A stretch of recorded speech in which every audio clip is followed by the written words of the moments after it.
చాలా మంది మోషన్ అవుతున్నప్పుడు ఎక్కువ బ్లీడింగ్ అయితేనో పెయిన్ బాగా సివియర్గా వస్తేనో పైల్స్ ప్రాబ్లం ఉంది అనుకుంటారు. కానీ యాక్చువల్గా పైల్స్ డెవలప్ అయ్యే ముందు చాలా ఎర్లీ సిమ్టమ్స్ ఉంటాయి.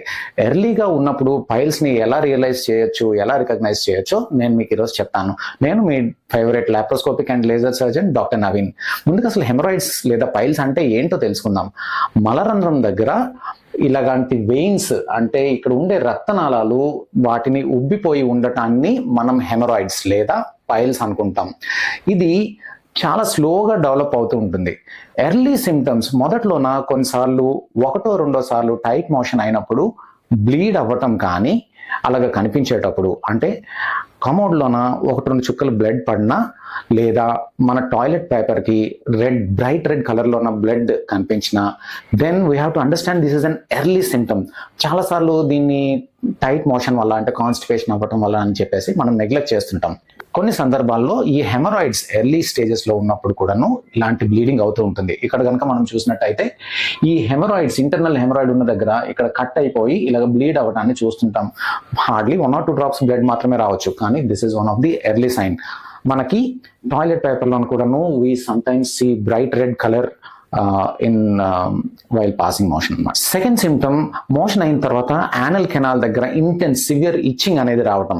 ఇది మనం చాలాసార్లు ఏ ఫంగల్ ఇన్ఫెక్షన్ అనో వేరే ప్రాబ్లం అని వదిలేస్తుంటాం, కానీ ఆ వెయిన్స్ దగ్గర చిన్న మ్యూకస్ డిశ్చార్జ్ అనేది సెక్రేట్ అవుతుంటుంది. ఇది యానల్ కెనాల్ దగ్గర అలా ఉండిపోవటం వల్ల దీంట్లోన సివియర్ ఇచ్చింగ్ ఉంటుంది. మూడవ సిమ్టమ్ పెయిన్.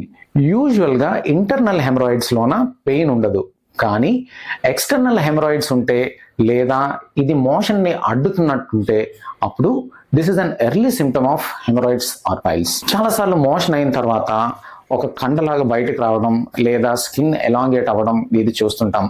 దీనిని ప్రొలాప్స్డ్ పైల్స్ అంటాం. ప్రొలాప్స్డ్ పైల్స్ అంటే ఆల్రెడీ గ్రేడ్ 2 కన్నా ఎక్కువ ఉన్నట్టు, అయితే దీనిని ఇంకా సివియర్ కాకుండా మనం చూసుకోవచ్చు. నెక్స్ట్ సిమ్టమ్, మోషన్ వెళ్ళిన తర్వాత క్లీన్ చేసుకోవడానికి కూడా ఇబ్బందిగా ఉంటుంది.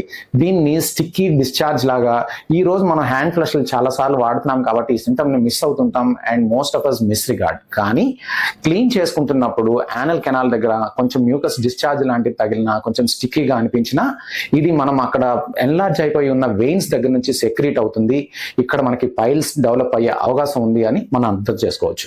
Next symptom is straining while passing stools. అంటే మోషన్ వెళ్ళేటప్పుడు చాలా గట్టిగా మనం స్ట్రెయిన్ చేసి మోషన్ వెళ్ళటాన్ని లేదా ఎక్కువ టైం తీసుకోవడం, ఒక కంప్లీట్ ఇవాక్యుయేషన్ కి 5-10 minutes కన్నా ఎక్కువ టైం తీసుకుంటుంటే దీన్నే స్ట్రెయినింగ్ ఫర్ స్టూల్స్ అంటాం.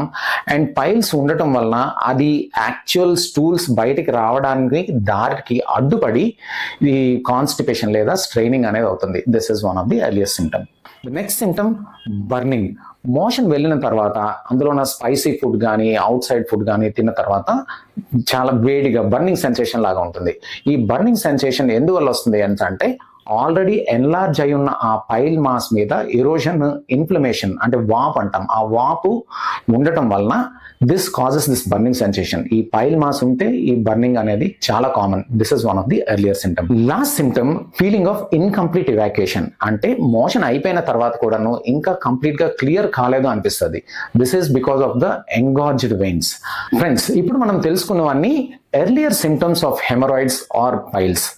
యూజువల్ ప్రెజెంటేషన్ అయితే పెయిన్లెస్ బ్లీడింగ్ అయినా ఇప్పుడు మనం చెప్పుకున్నవన్నీ చాలా ఎర్లీ సిమ్టమ్స్ ఆఫ్ హెమరాయిడ్స్ లోనే మనం చూస్తాం. మనం ఈరోజు చెప్పుకున్న సిమ్టమ్స్ లో 2 or more సిమ్టమ్స్ మీకు ఉన్నట్టు కనుక అయితే then you have to understand it is the time to consult your surgeon. ఎర్లీగా ప్రెజెంట్ అవ్వడం వల్ల కొన్ని ఫ్యూ డైట్ చేంజెస్, వాటర్ ఎక్కువ తీసుకోవడం, మేబీ ఏ ఫ్యూ మెడిసిన్స్ వాడటం వల్ల వీటి యొక్క ప్రాబ్లమ్స్ నుంచి బయటపడచ్చు. Most of the times surgery అవసరం పడదు. ఒకవేళ సర్జరీ అవసరం అయినా సరే we can do it with advanced lasers where it is a day care procedure. Morning వస్తే ఈవినింగ్ వెళ్ళిపోయేలాగా ఉంటుంది and you can be back to work within the next 2 to 3 days. So friends, ఈ రోజు మనం తెలుసుకున్నవన్నీ early symptom of piles. వీటిలోన 2 అంతకన్నా ఎక్కువ symptoms కనుక మీకు ఎప్పుడైనా నోటీస్ చేసినట్టయితే then you have to understand it is time to consult your surgeon. మీ సర్జన్ మీకు ఎగ్జామిన్ చేసి ప్రాక్టోస్కోపీ చేసిన తర్వాత మీకు కావాల్సిన సజెషన్ ఇస్తారు. యూజువల్లీ ఎర్లీ స్టేజెస్లోనే ట్రీట్ చేయడం వల్ల, అంటే డైట్లో మోడిఫికేషన్స్, లైఫ్ స్టైల్, వాటర్ ఎక్కువ తాగడం, ఇలాంటివి ఇవన్నీ చేసుకోవడం వల్ల ఈ పైల్స్ ప్రాబ్లం నుంచి ఈజీగా గట్టెక్కచ్చు. అలా కాకుండా వెళ్ళడానికి భయపడో లేకపోతే సిగ్గుపడో అలాగ మనం ఉంచుకోవడం వల్ల ప్రాబ్లం సివియర్ అవుతుంది.